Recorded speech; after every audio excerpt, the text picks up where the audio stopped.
Hey guys, it's Mike here, and welcome to my power scaling series in which I'm going to be going through the entire Cell saga of Dragon Ball Z from start to finish.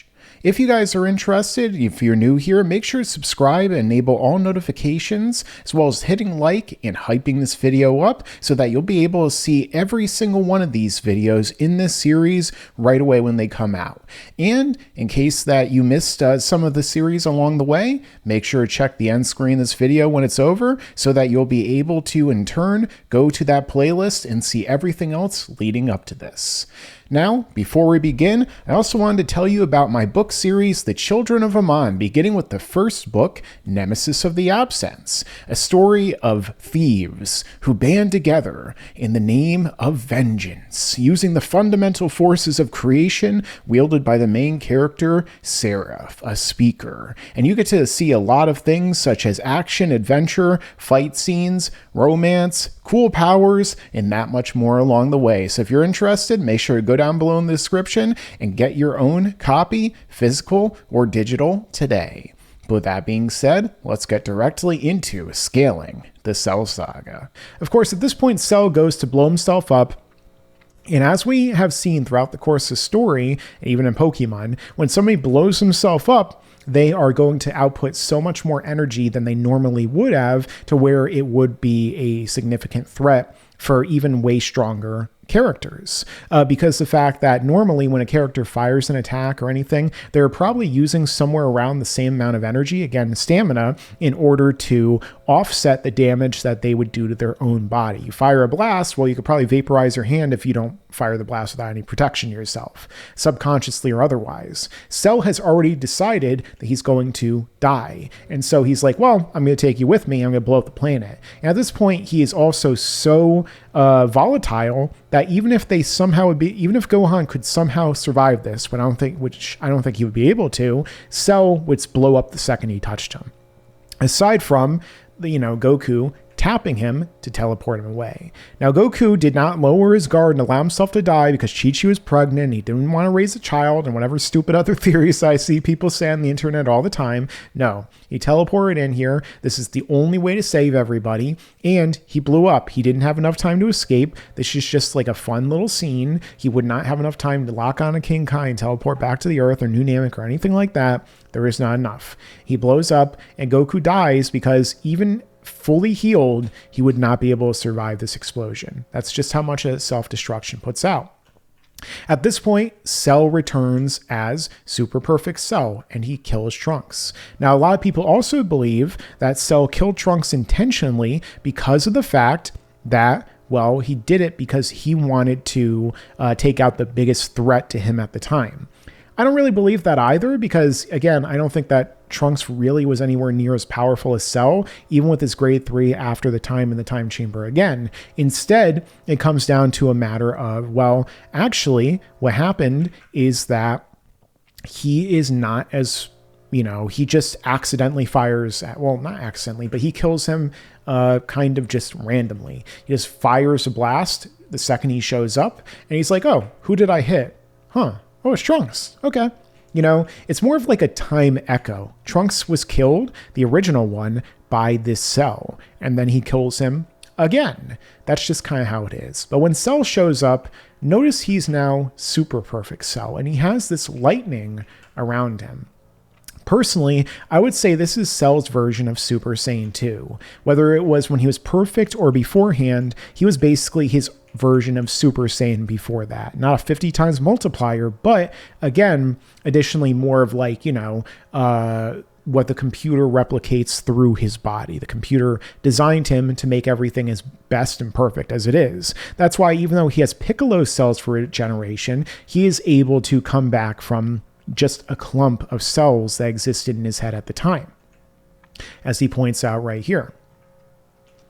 His core was undamaged, and because of that, he is able to return. Now, of course, this is arguably a plot hole because Goku vaporized his head, but you could also argue that perhaps what really happened here is that Cell's core will either, a lot of people say maybe he can move it around his body. Another argument is that instead what can happen is that if the clump of cells in his head survives, what will occur is that, it only will have to do this if it's the only thing left. So if there's like parts of him that are still around that can regenerate from that, he'll regenerate, including the core. But if the core is the only thing left, he'll regenerate his entire body.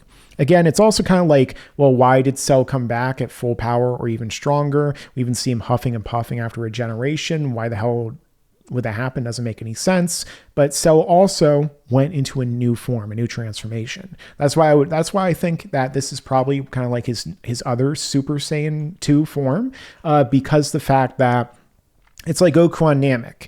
Goku on Namek was exhausted. Kaioken wrecked his body when he used times 20 against Frieza. He had nothing left. That's why he had to use a Spirit Bomb and so on. He couldn't do anything. He could barely move. He goes Super Saiyan and he could fight against Frieza at full power. I think it's like this here. It's the regeneration kind of refresh to their energy. Cell powers up, and now he's almost as strong as Gohan in this transformation, or, he powered up just like Son Gohan, whatever you want to say in the original Japanese. It depends on the translation. But either way, Cell got a Zenkai boost from regenerating, where he could be perfect even without 18, because 17 is probably in his core in his head and still incorporated into his being. And he powered up to his perfect form and additionally went Super Saiyan 2 basically on top of that. So for this, a lot of people remember the Funimation line of, if a single cell remains. Obviously that wouldn't make any sense if you really think about it, because like even after Gohan blasted and vaporized Cell, he would still come back, because like if he bled anywhere on the ground, he would come back. That's how cells work. People are like, oh, well, how did they get the cells from Frieza and King Cold when Trunks cut them up and vaporized them? People just lose cells all the time. I mean, they're basically lizards. They're like probably shedding skin particulates and spitting on the floor and stuff all the time. That's all full of cells, guys. So like Cell, he would never have died at all, and he would still be just like chilling and coming back constantly if it was just one cell that needed to survive, right? So that's why, the Funimation, they tried to fix this, but it actually made it worse in some ways. But Gohan, when he senses Cell's power, he smirks and he powers up again. Now, one thing is you could argue maybe Gohan was just like a regular Super Saiyan. Again, kind of like what happened with Goku on Namek. He goes to base and then he goes Super Saiyan 2. His hair does look different, but there are lots of times during this fight when Gohan is a Super Saiyan 2 and the lightning isn't always around him. So that's one thing to keep in mind. I've talked about in videos before, but Gohan still thinks he could beat Cell. And personally, I agree with them. I think that out of these two characters, that Gohan is still stronger than Super Perfect Cell because of how Zenkais work. I did a long video, nowhere near as long as this one, obviously, about 45 minutes long, deep dive into Zenkais, how they originated, what they do, how they work, and applying them to our real world and everything like that, called How Does Zenkai Boost Work in Dragon Ball Z, or How Does Zenkais Work, whatever. You can see it on my channel under recommended videos. And during that point in time, I explained that characters through the active threat Zenkai theory scale up to the active threat at the time. So whatever they can sense, whatever their body feels. So what happened? Well, Cell only sensed and felt the power of suppressed Super Saiyan 2 Gohan, who was not going full power at the time, which means that his body only scaled up to as strong as or stronger than the suppressed Gohan at the time. In other words, Cell is not as powerful as Gohan when he is Super Perfect Cell. Instead, he is still weaker. However, that doesn't really matter come the fight because it's interrupted. Instead of us getting a long dragged out fight between the two of them, or maybe a short one where Gohan just stomps him anyway and just makes him blow himself up again, what happens? Well, in this case, Vegeta rushes in and attacks.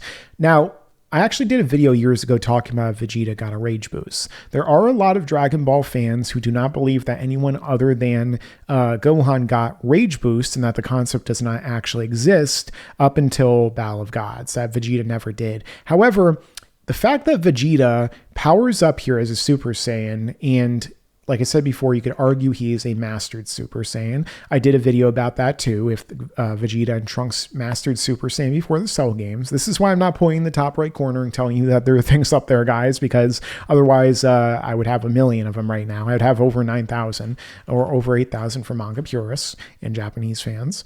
And he fires an attack at Cell, and Cell braces himself. Like, look at the effort in Cell's face. Maybe he's just putting on like a show, kind of like he did every time he fought Vegeta. But he then goes on to use, of course, the most powerful move in all of sports entertainment, the RKO. Actually, no, the Vegeta's technique, and proceeds to fire all these blasts that are always useless against Cell. But yeah, I mean, that implies to me that Vegeta probably got his rage boost in this moment when his son was murdered in front of his eyes. It only makes sense. Adrenaline, whatever you call it. He doesn't have any big potential underneath like Gohan, but he got a little bit stronger and he attacks Cell, and Cell was not expecting that. And he, you know, the fact that he could do this rather than nothing, like when Cell was at 20% of his power earlier, and now Cell is like 15 and whatever many times stronger than he was back then, however math works. I'm American, sorry, my education system was horrible. Then what happens? Well, that tells me Vegeta got even stronger than ever on top of his training in the time chamber. I don't even know if Goku would have been able to do that, to be honest. And so he smacks Vegeta away. Gohan flies in, but Gohan underestimates Cell. Now, even though he does have his aura up, he is hit while he's not defending himself. He thinks that he'll be able to outspeed this attack, which is the reason he runs in to try and stop Vegeta. He doesn't run in to take the bullet. You could see in his face, he's surprised that he even gets hit with it. And so he underestimates how powerful Cell has become, which he then goes on to say right here, Cell's grown more than I thought.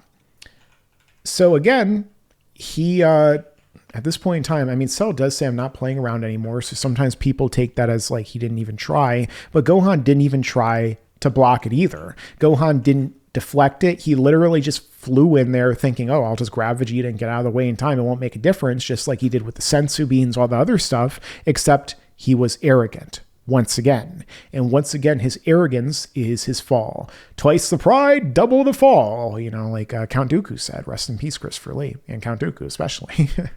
Rest in peace is.